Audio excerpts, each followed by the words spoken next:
Hey everybody, I am Joe Tobiason, Washington State elopement photographer based in Seattle, and I feel like I don't make enough of these videos that are actually about like my real job. A lot of that's just because we usually work by myself when I'm at weddings, and I feel very taxed with my bandwidth to do even just like digital photos and film photos at the same time that I rarely do anything more than that. I was recently doing some stylized work out in the Olympic Peninsula for SEO purposes and for blogging and those kind of things. And with that, like, I was obviously not working on a wedding timeline and realized like, I've got time to shoot some B-roll and stuff. So with that, I thought I would make this video here that kind of walks through my mindset as I prepare for any sort of a wedding or an elopement. And I think that there's kind of like 4 questions that I ask myself, and then being able to iterate those through the 3 different sessions we did kind of explains my thinking. So as I'm planning out and I'm thinking through these things, what are those 4 questions that I ask myself? And so the first is, what are the important aspects of the story of the couple that you want to tell on your wedding day? And so I worked really hard to get to know my couples. Most of them I've done an engagement session with at some point. At least everybody, I've had plenty of phone calls and emails and stuff. And I've asked questions like, what is important to you? What do you like to do? Who are the people you're excited to see on your wedding day? And so having that story and that understanding of who they are as people and what they like to do and who is important to them really is a guiding factor. And that's the most important thing to me, because in the end, like, I'm trying to tell photos that is of their story. And so that's the first question I ask. The second question that I'm asking as I'm kind of thinking through it is, what is the story of the place? And so with that place, like, is it something special to them? So are we climbing a mountain? Well, why did they pick that mountain?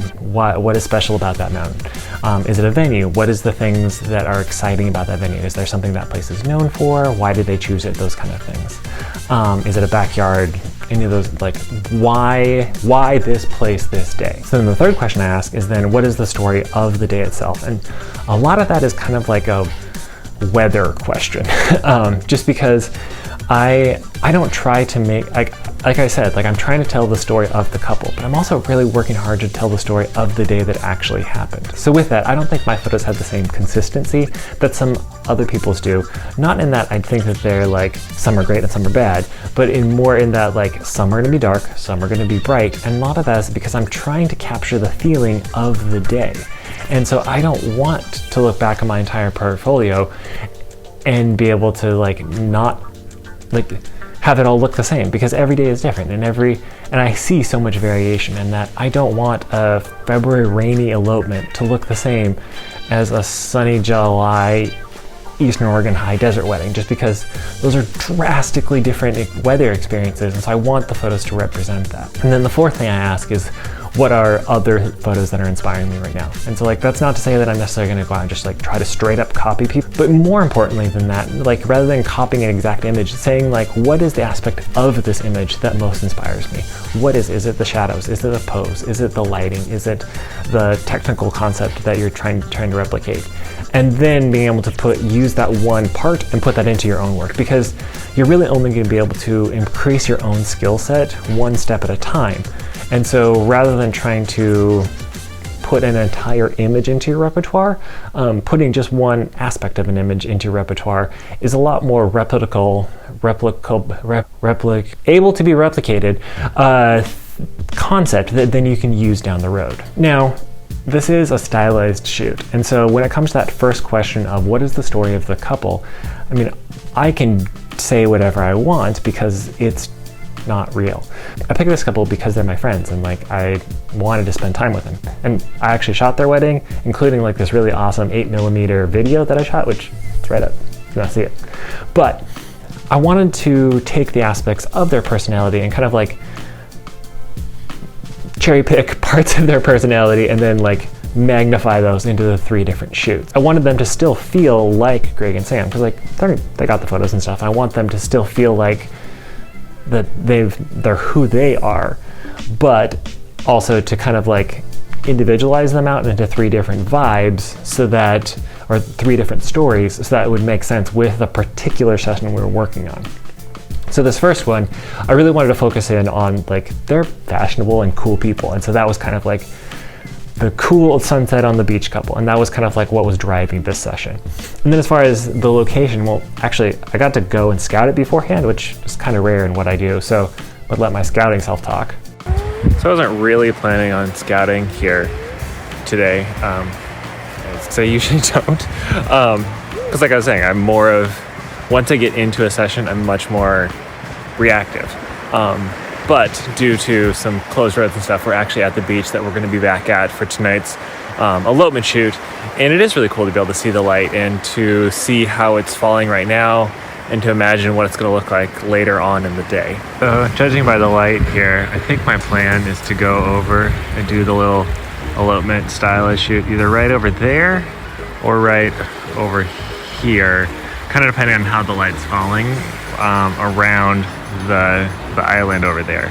But I want to kind of have the sunlight be right on the edge of the island so it can kind of sunburst around them. The story of the day, story of the weather, it was just like a perfect sunny afternoon, sunny evening and stuff. And so we've been having a barbecue on the beach, and then we stayed through until sunset, which is great for multiple reasons, just because like obviously the light's really good, but also just like less people out on the beach. And so with that, here's a couple of photos that was really inspiring me at the time. The first one being this couple with that brush bouquet, just because that's what we were going to be using. And so finding ways to have it be backlit and still creating good frames that kind of like lead your eye around between the couple and stuff was really, it's just so well done. The second inspiration being this image here, and I just love how it's so simple. It's just like that sky gradient going from pink to blue, and then with the silhouetted couple and a bit of wind at the bottom, it just comes together so nicely in like pulling your eye only into your story.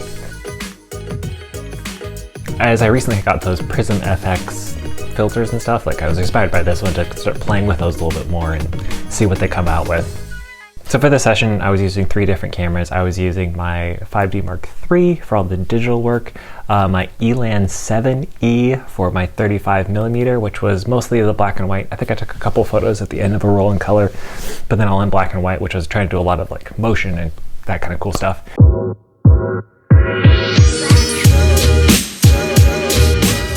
And then using my RZ67 with Portra 400, just because at this point I wasn't sure if it was going to be the only sunny day I was going to get to work with, and so I really wanted to have colorful photos on film, just be able to use those, especially with multiple exposures. And so that was kind of my mindset behind using those. And I love the way that these photos turned out. They are cool. They are full of life. They are very vibrant, and I think it really did come together well. So I'm just gonna kind of let the camera roll and enjoy the images.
Yeah, that was a success. That was really great. This isn't real. I'm running the Olympic Discover Trail, or the route or something. It's like an adventure route. It's just like a single track. This is beautiful. Stuck away for an hour or two. This is so much better than I could have hoped for. Oh boy. Alright, so you might be asking yourself, wait, why is this running part in the middle of this video about photography? Here's the deal. I don't have any sponsors or anything like that on this channel. there are two things that really you could do to help me keep doing what I'm doing. First is, my big thing is I still am a wedding photographer, an elopement photographer. So this year is already starting to fill up quickly as vaccines are rolling out and all that stuff. So if you or anyone you know needs a wedding elopement photographer somewhere in America, let me know. Let's chat. Let's make photos and tell your story. But if not, I always hate it when somebody does this, but just, you know, hit that subscribe button if you could. It really does a ton to keep this going and keep me going. Anyway, back to regular scheduled content. So for the second shoot, the story of the couple that I really wanted to focus on was more of a serene connection to them, whereas the first one was about like motion and connection. This was a little bit more about being together, and sometimes that's like more wild and sometimes that's really quiet, and those are the things I wanted to focus on. And then also just their dog parentingness, because that is a big part of who Greg and Sam are, and so they had their puppy for this session, and so I definitely wanted to make sure Remy got included on there. For the location, we'd gone out to Ruby Beach, which is one of the beaches on the Olympic Peninsula, but on the west coast. So it is this beach, and then is Pacific Ocean after that, and just. But with that, like that's an aspect of the story that I love, and I've gone to the Washington coast my entire life, and it's always been so special to stand there, and just like this is the edge of the world. There's something so like. It always has made me feel so small, and so that bit of that place of like whether it's putting them next to big rocks or next to the big ocean, I wanted to create images that created that feeling of serene reverence for this giant body that you're standing next to. As far as the story of the day goes, it was a sunny afternoon and stuff. It was a bit windy, and then it definitely felt like we were debating whether we should stay until sunset, but there was this big marine layer coming in, and we're like, we still want the sun, and we were a long way away from our campsite, so like we can't stay until sunset because Lena won't make it. So kind of like late afternoon, and trying to maintain kind of those like blue colors and feel a little bit sunsetty, but not really sunsetty.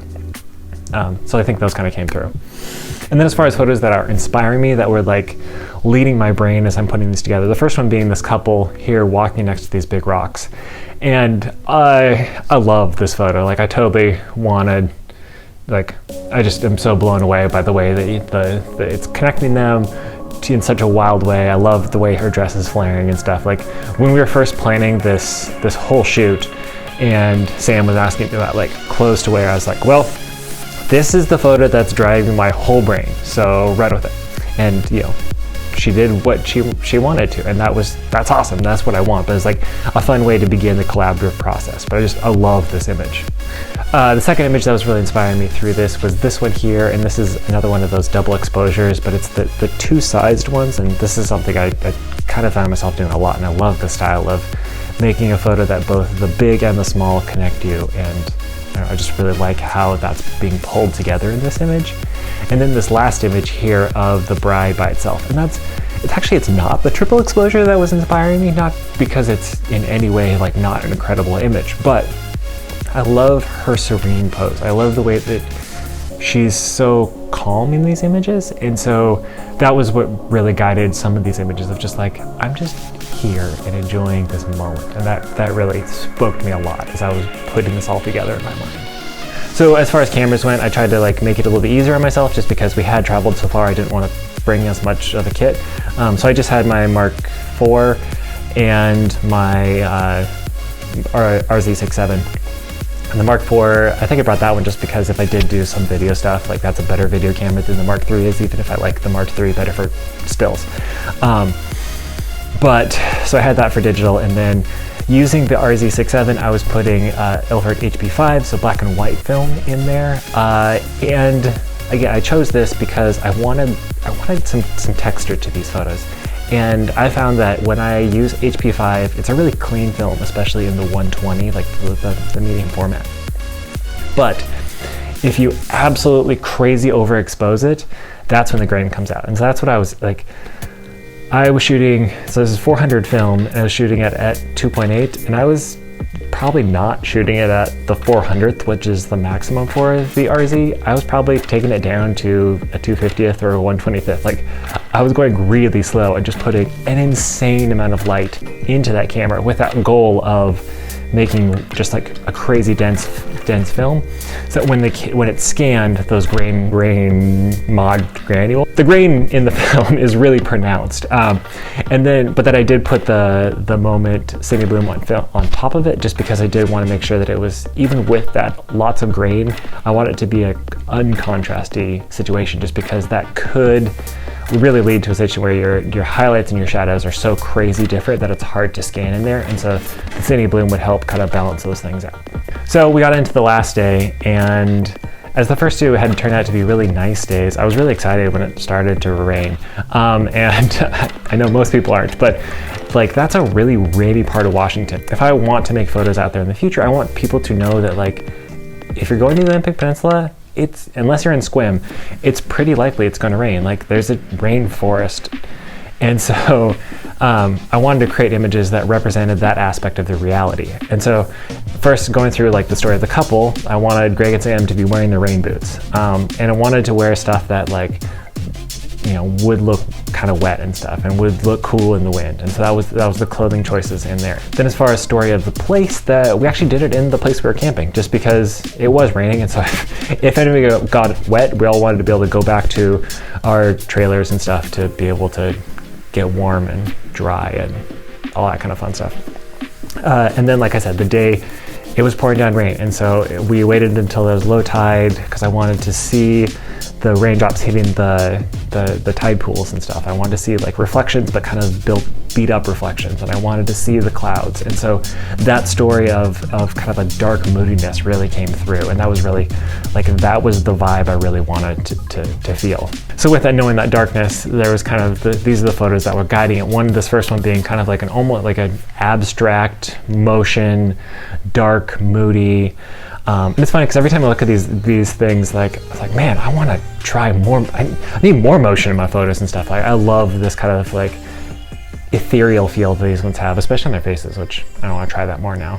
I love the motion between the couple here, to have one person that's stationary and one that's not, and just the way that it kind of creates this revolving world. And then this last image here of this person moving, one more time, it's a lot about the motion, but I do really love how, even though she's mostly in motion, there's that one clean thing that the photographer is panning with, so that part stays in focus and stays clean. And so as a similar technique I tried with a couple of photos that first night in Salt Creek, but also was trying to do more of that kind of motion stuff and just be inspired by that as I went out to make photos. And again, because it was pouring down rain, so I was trying to minimize gear.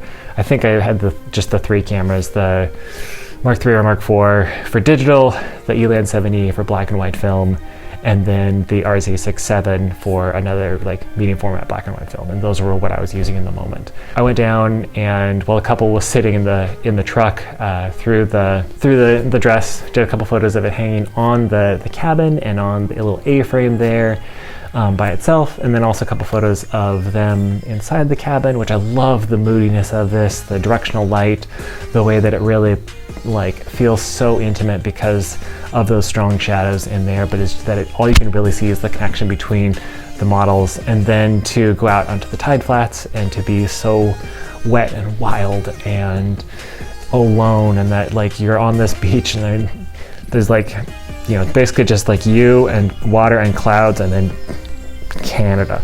And those just came out so well, especially like the photos of the bride and groom running across the beach that are focused on the world behind them. So you can see that motion, but with a fixed focus, and it just creates like a very complex image to pull back and forth from. And also a couple of these photos here of just them in front of the A-frame, because it is such a unique little space that I love finding that kind of stuff that you're like, oh, that's cool. That's like a little bit of a story that tells that bit of the place there, or tells who they are, and being able to put that into an image like turned out really cool. Well, I think that's a wrap. Hopefully that gets everything I needed. It's been a fun shoot.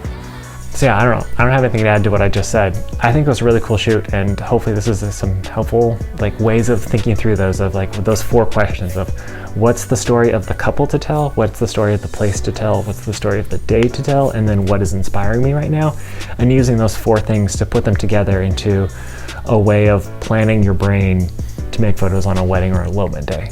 Anyway, thanks for watching and have a good one.